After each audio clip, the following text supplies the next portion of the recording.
Welcome back to Shit Creek Survivors. We believe one thing. We all have a Shit Creek moment. But before we get started, if you really enjoy stories about getting through life's toughest seasons, hit the like button, subscribe to the channel, and if you want to contribute, put your Shit Creek moment in the comments below.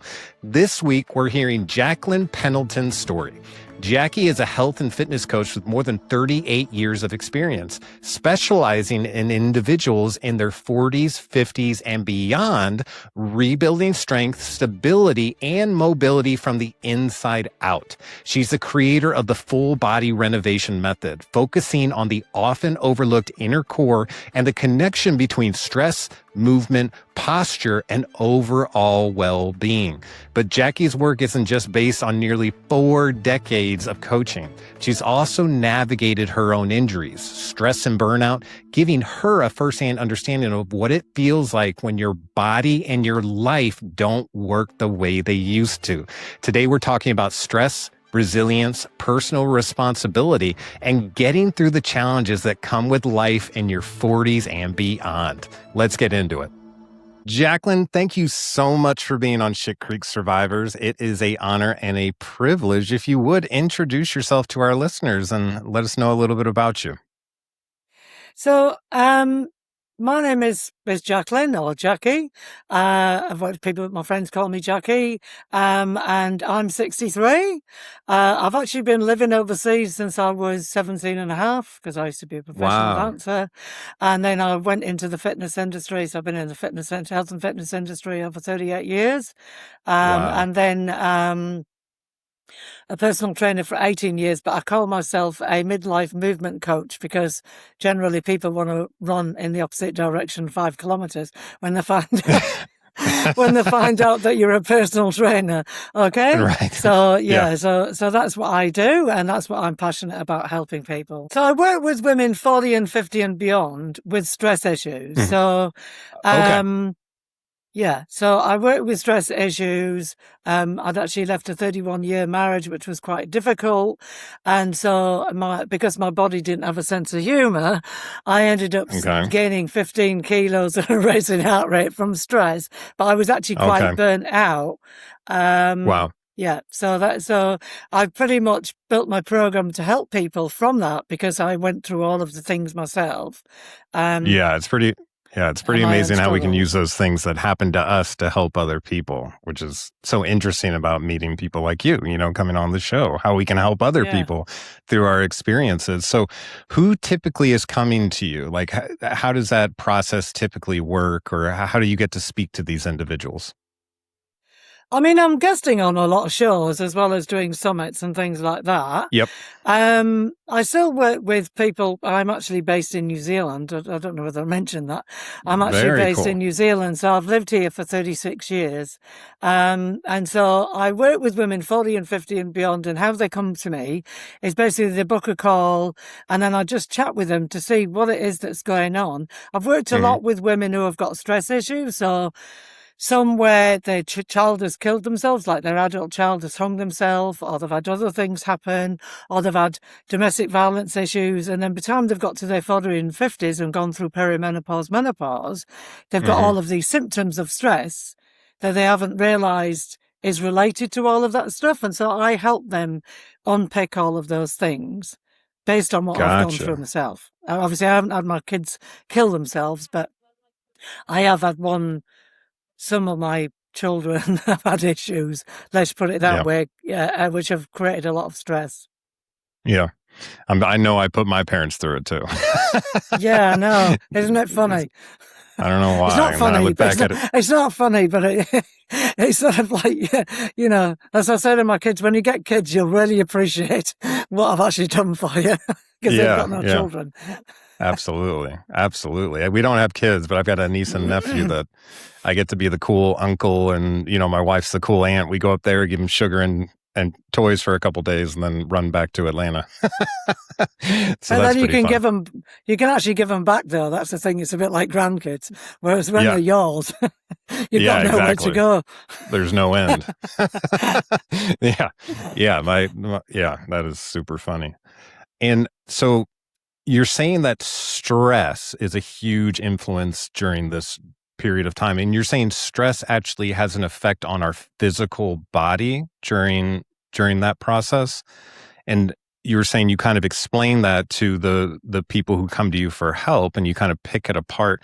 Could you give us like an example of that, or like how would that work? Well, most people, when they start to go through, I ask them questions. I'll say, do you have a stressful job? Have you had any stressful incidences? Because I've worked a lot with people with fibromyalgia, polymyalgia, lupus, Hashimoto's, Graves' disease, and a little bit with Parkinson's. And if you look at that, they had some form of event that happened, which happened within your body, which therefore triggered something, because your body is designed to adapt. And so a lot of people put it down. So I don't work with menopause. I work with menopause by a default.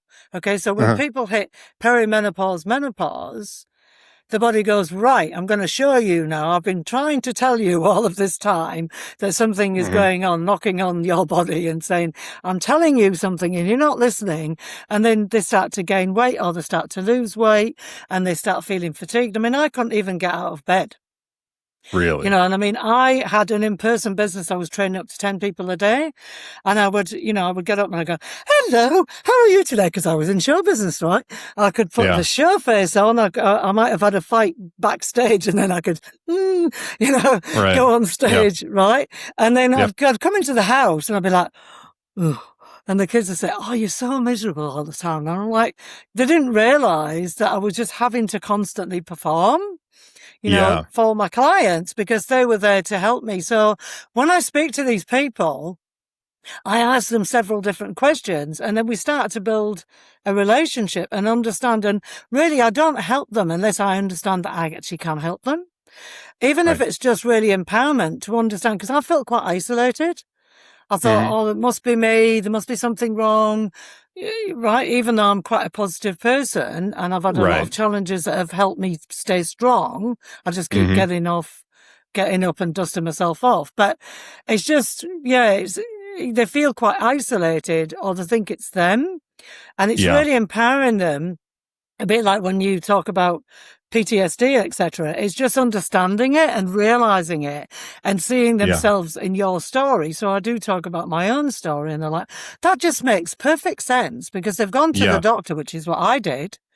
Went to the doctor and they said, oh no, there's nothing wrong. It's just one of those things. You've got a middle age spread. And went to an endocrinologist, and he said, you need to get psychological help. And I'm like, you will put weight on. Your scales. By osmosis, I'm telling the scales to gain weight, making it hard to get out of bed. It was just bullshit. So basically, I'm on a mission. I'm on a mission to tell women that it's not just menopause. You've got to look at everything else that is going on. Based on from when you were born, like epigenetics, if you like, from when you were born to where you got now. It's not like you just wake up one morning and go, oh, I can't believe I was in this position, and I went to bed and I was 15 pounds heavier when I got home. It was a process. It was a process, and you can't click your fingers. A bit like the film Death Becomes You. You can, I don't know whether you remember that film with Goldie Hawn and Meryl Streep. Inject yourself and stay alive forever. There is no magic pill. It's about realizing it and then becoming and understanding what is going on with you and being empowered to do something about it. Yeah. It's very interesting that in life we seem to be able to see someone else going through something and understand it more, but we can't understand ourselves or give us the grace or the kindness that we might give somebody else. It's kind of like, for me, it was always like, why am I such a screw up? Why am I screwing this up? And it was just like hammering down a nail in a coffin that I'm not worthy or whatever it is. It's just strange things that we do to ourselves, that trauma makes us kind of like isolate. It makes us feel we are the problem, it makes us feel that we're lacking and that, life would be better off for everyone if we weren't there. That's where my head was when I was at my worst, And when someone else could come up to me and be like, you're doing great. What are you talking about? You're doing amazing. You've done 1, 2, 3. And I'm like, it's not enough. And they're like, what do you mean? So it's like you're in my head holding myself to a different standard than I would hold someone I love. Does that make sense to you? Like we're harder on ourselves? your own best critic, and you really can't see the forest for the trees. Okay. Mm-hmm. And this is what happens. And I think that what I do with these women, especially is the fact that they don't tend to put themselves last, Yeah. I mean, probably men do it as well, but I'm just talking about women, generally. They're sort of running back and forth, you see that picture where they're vacuuming, like the octopus, and they're doing this and they're doing that, and they're changing their nappy, and they're working, because I was working as well as running my own business, and it was difficult. So but I do think that and that's where that empowerment comes, that it's not in your mind. There is something going on. Like you were saying, when you were listening to other people, it really felt like you could see yourself in their story. And so that's when you start to feel empowered, like, yes, there is a solution. And I think when you start to feel like there is a solution, or you can feel empowered, then therefore you're able to come out of that. Yeah. Right? I do think that generally we are, it's a bit like, I work a lot with women. And I say, oh, well, you're looking like you're really good, and, and you can see the result and stuff. And but they're the ones sitting inside their body looking in the mirror all the time. Right. Yeah. And so and how you feel affects your reflection. It's really funny. I mean, I've had it happen to me. If I feel like I'm a bag of trash, I look in the mirror and I see a bag of trash. While if I'm feeling good that day and I catch a glance of myself where I'm not looking for that person, like I see who I actually am, I'm like, oh, there you are. It's funny how much power we have between our ears that can influence what we're actually viewing. Well, that's right. It's the best real estate in between your ears. It's that positive reinforcement. And look, I've gone through a lot of challenges. I mean, I'm the do-over queen. I mean, I basically gave up everything, met my ex-husband now, and moved here to New Zealand, gave up everything. I'm supposed to go to America, actually. And actually went to New Zealand 4 kids later, separated. Then I actually sold everything at the beginning of 2024, moved to the UK, and wanted to live in Italy half the time, and the UK time didn't work out. And I had to come back here. So I've come back to New Zealand after start over again. So I'm sort of the do-over queen, but I just, I could sit there and cry my eyes out. I could just say, look, I've just got to keep moving one foot in front of the other. Right. Yeah. I mean, I try and get inspiration from different people who are struggling. And I think, well, I've got a roof over my head. I've got 4 beautiful children. It's about really thinking about what you have, not what you haven't. So I think that's what I think about. And when I work with women, it's really about helping them realize that this is a journey, and it's about, it might take you time. It's not going to happen like that. It's just about, I can't go, and you will go to the ball or wave my magic wand. It's about you understanding through education what has gone on with you, and then starting to process that. And that might be going to get some form of counselling, okay? Because that might not be in my range. I can help them with other things, but it's just helping them and moving forward so that then they can get up and enjoy their life. That's what I'd say. Yeah. It's almost like you're clearing their vision. You're teaching them how to see the good again. I think you mentioned the glass half full, glass half empty mentality. It's either one way or the other. I think that makes a difference. Yeah. Yeah. That I totally agree with that. That is interesting how we can do that to ourselves and how we are our worst critic. And I don't know. And what's interesting about, like, I don't know if anyone out there can relate, is if you grew up in like a traumatic situation, or let's give an example of a parent who always tells you you're not going to be anything. You spend some of your life wondering if that's true. And if things start not going well, sometimes that old memory can slide back in, and it's almost like you're seeing what you're going through as confirmation that they were right. I just want to say to anyone out there, that's BS. You're the one creating that storm, because that's what I was doing to myself. No one was ever talking to me, telling me I was less than as I was trying to get up. I was recycling voices from the past that kept me stuck where I was at. Because when you're first getting back up, say I had to lose like 100, I gained 100 pounds, you know what I mean, in less than a year. And that was from drinking and just eating bad food and all that kind of stuff. But then when you get to the point where you're like, okay, I need to make a change, you see how big the hill is that you have to climb. and you're like, I don't know if I can do it. And I think that's where a lot of people get lost. They're like in between starting and not. They're waiting for the right time when they've got all the energy and the right momentum and all this kind of stuff, when really you just have to start. And that's where it starts Yeah. on that, just the one first step followed by a second step, and just kind of one day at a time, giving yourself a lot of grace along the way.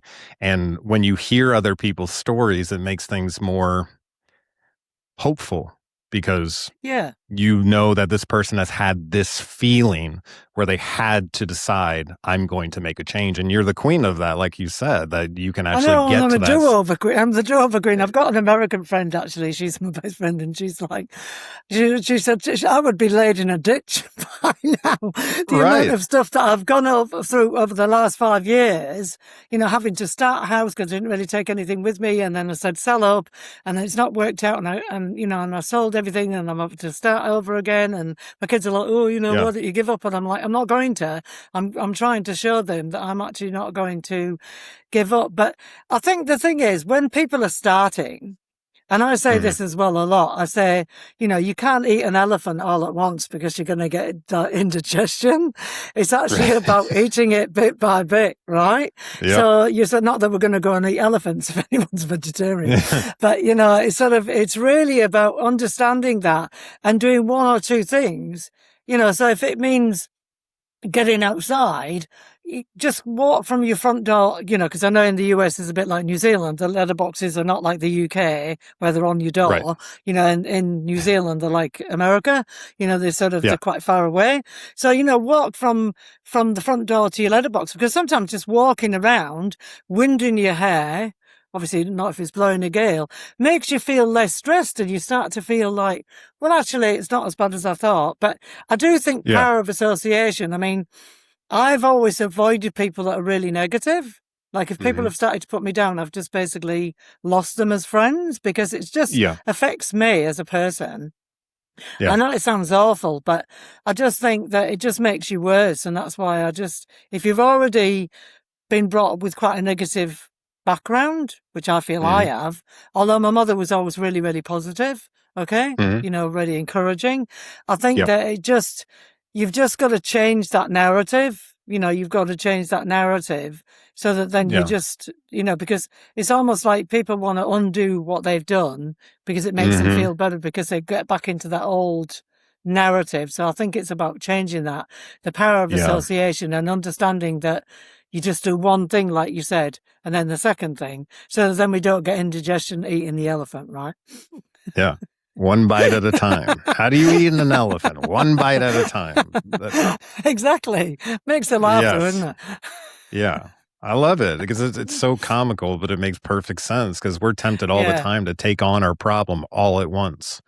Exactly. When we could just be shaving little bits off of it, which seems a lot more manageable and a lot more attainable compared to like the whole problem smacking you in the face all at once, And that's where the fear, I think, comes from. I had a lot of fear, and with my fear, I would generate people's opinions about me for them. Right. So you didn't say anything, but because I feel bad about myself and I'm not living up to who I'm supposed to be, I think you're thinking that too. And then I think you're a bad person for thinking that, and you haven't said a word. That's trauma. Yeah. You know what I mean? That's like recycling this idea that, this isn't going to happen, or however you're going to look at it. It's pretty amazing what happens to us. But it's funny that we reach a stage in our life where suddenly we're like, well, I guess I'm going to have to push on and then in another direction. And that's hard to do. I hated losing my job with law enforcement. I identified with that, which makes it pretty tough when you lose a job if you identify with it, because then like you think, who am I? The truth is, I should have never identified that myself with that job. I am Cameron, you know what I mean? Like, and I may do this job, but I am not that job. I am Cameron.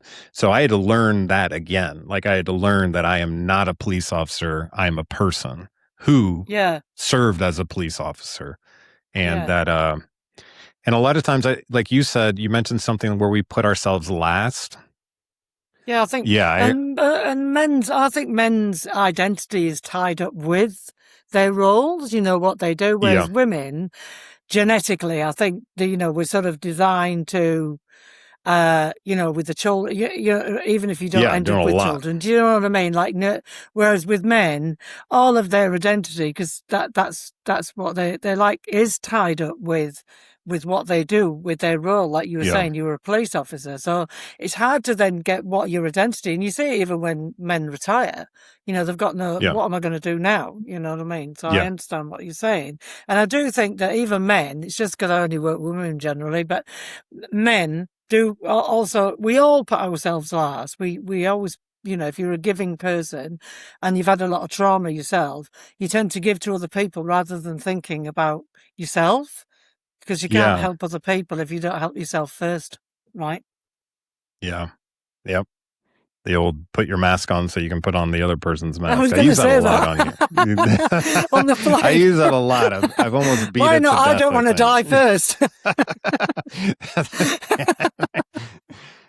And obviously, I think your sense of humor may have helped you through this process. Is that maybe true? Oh yeah, I mean, I am a bit of a. Sorry, I don't know. I probably could have been a stand-up comedian, probably. Well, it's important. You know what I mean? Like if we can laugh at the bad things, it's actually pretty amazing. Yeah.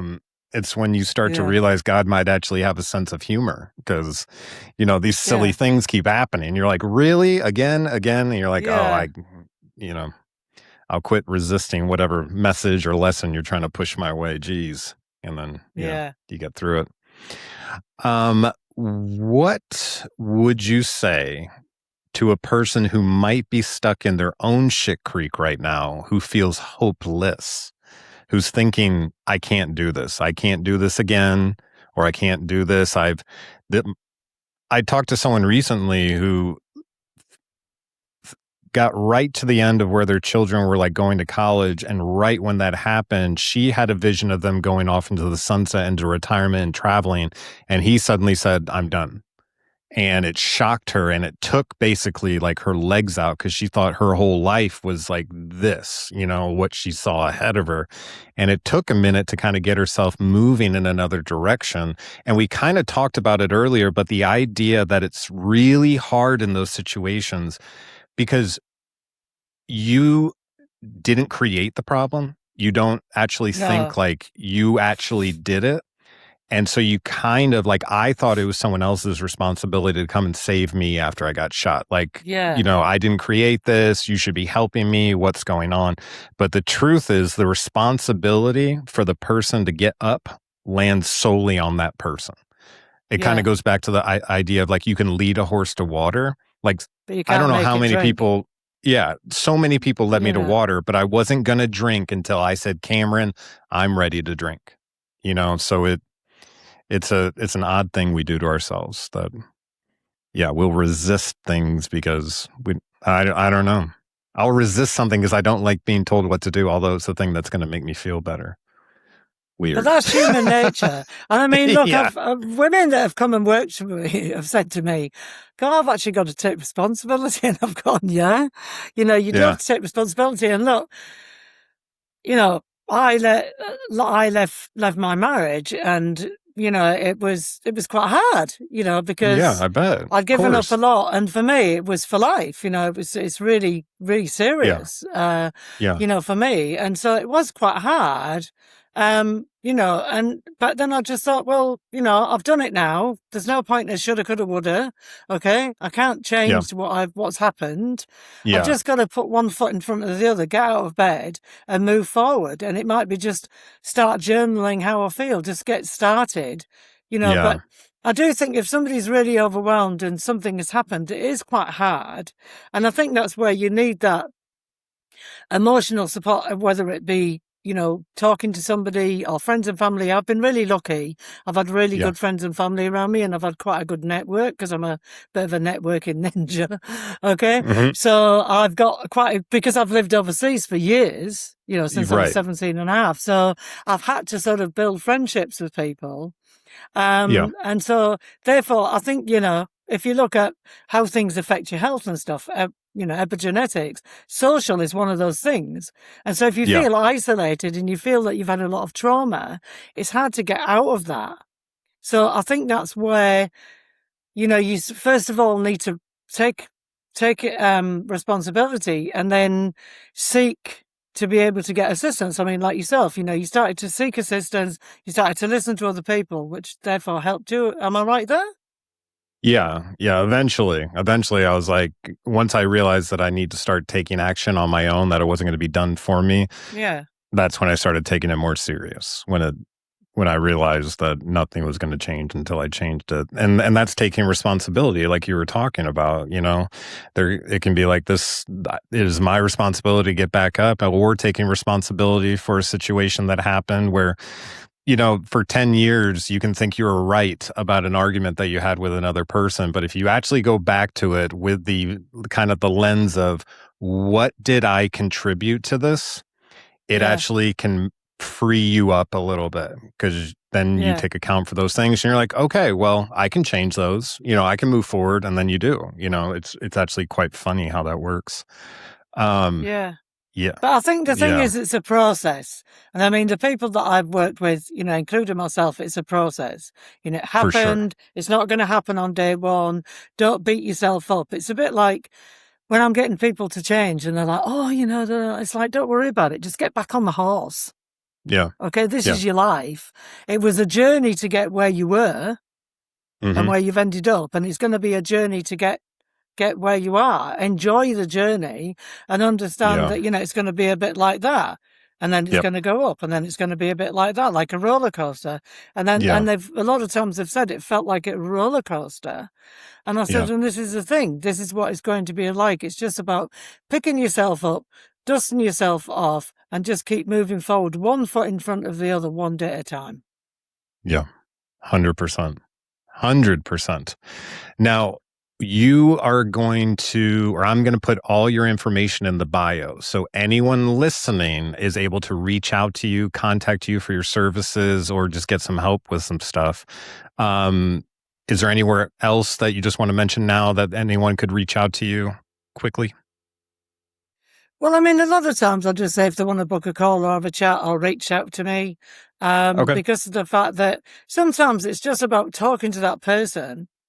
Okay, because quite often, if I feel that I can help somebody, I will. If I don't feel that I can help them, I'll just say, I think you need to go and do this. Yeah. Okay, because for me, I love what I do. I would do it for free if I could, because I just love it. I absolutely love helping people. I'm really passionate about it. And I think that I really tend to sort of meet them where they're at.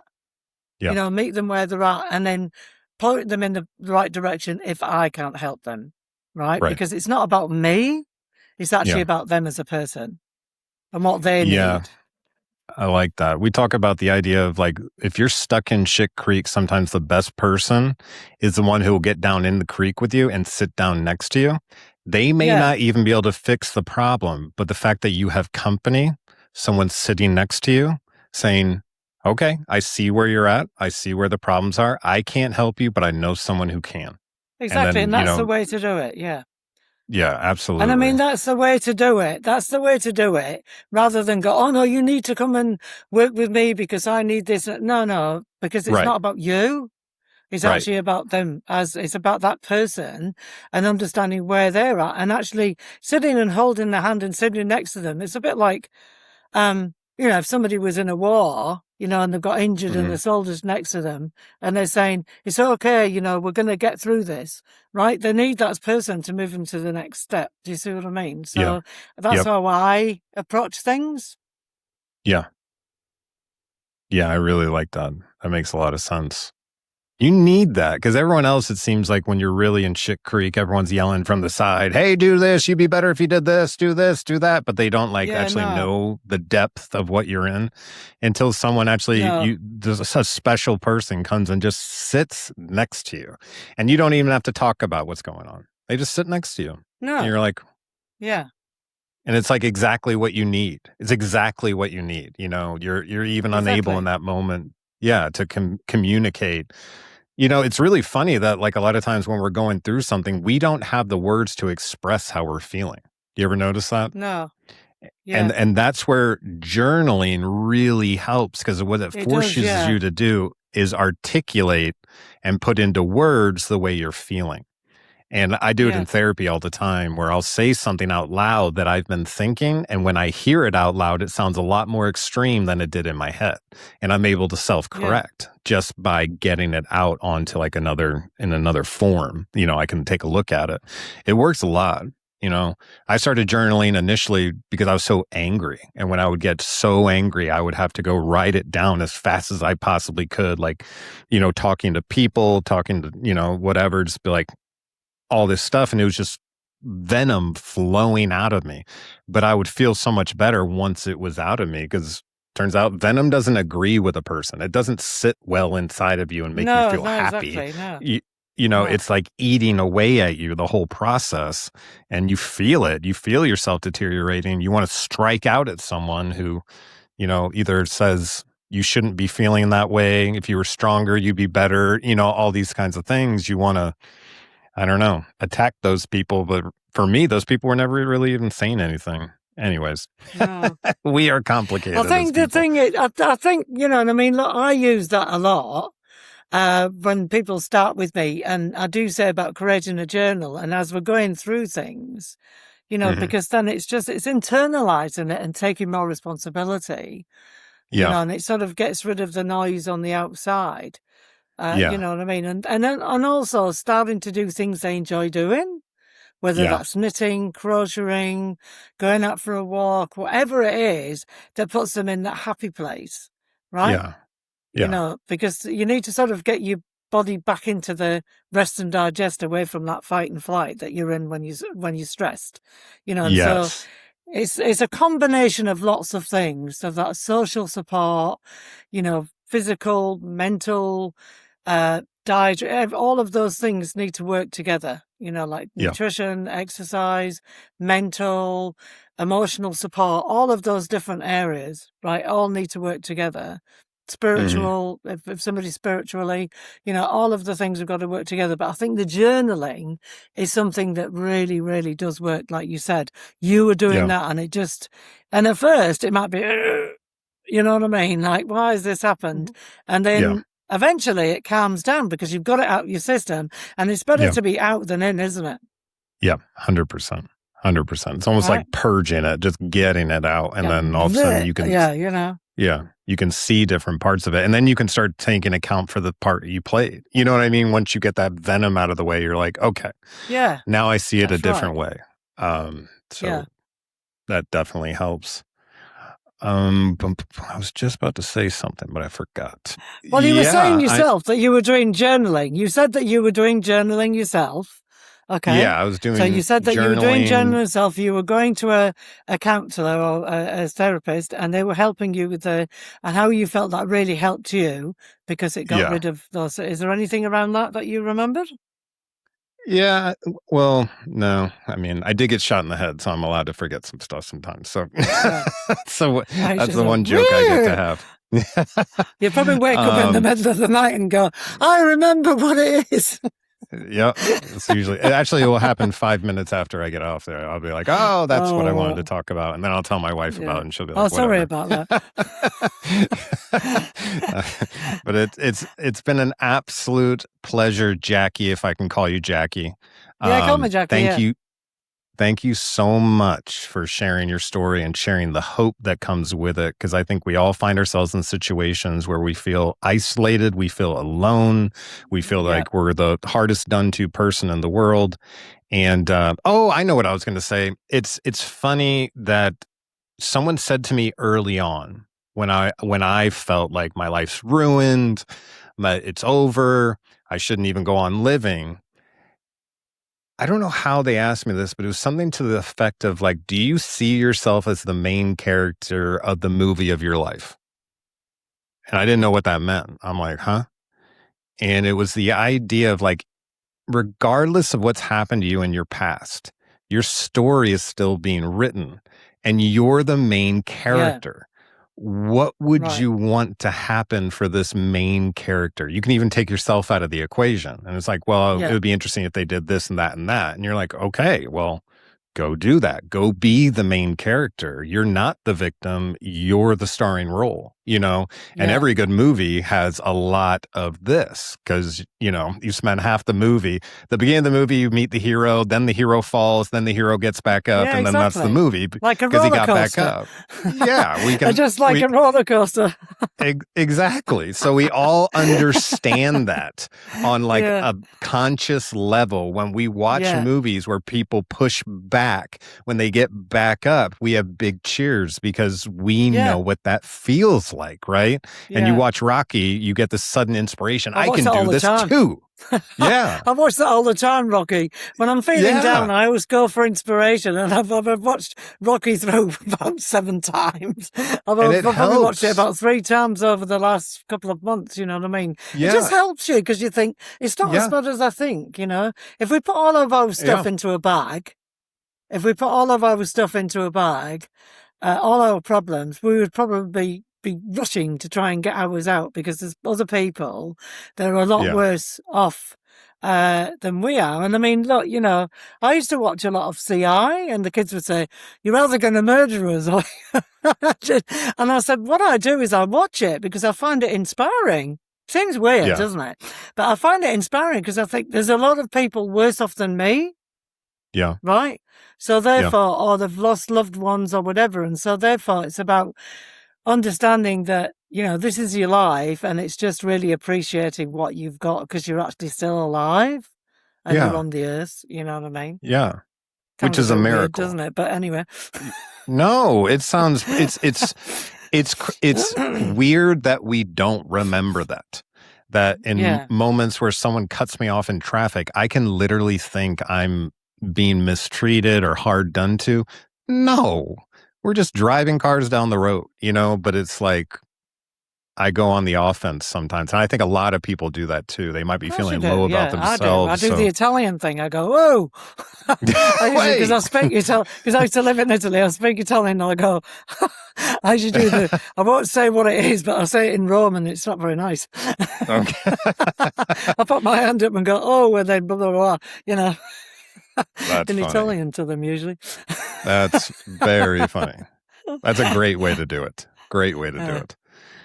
Well, Jackie, it's been an absolute pleasure. Thank you so much for coming on. And until next time, God bless. Thank you. Thank you for joining us for another episode of Shit Creek Survivors. Here at Shit Creek Survivors, we believe one thing. Everyone has a Shit Creek story. Sometimes you don't get to choose the creek you're in. You just have to find your paddles that are going to get you out. If Jackie's story connected with you, take a moment to subscribe to the channel, add a like to the episode, and if you feel like contributing, share your Shit Creek moment in the comments below. Next week, we're going to bring you another Shit Creek story, another person, another set of challenges, and hopefully another paddle that might help you navigate your own. Until then, keep paddling.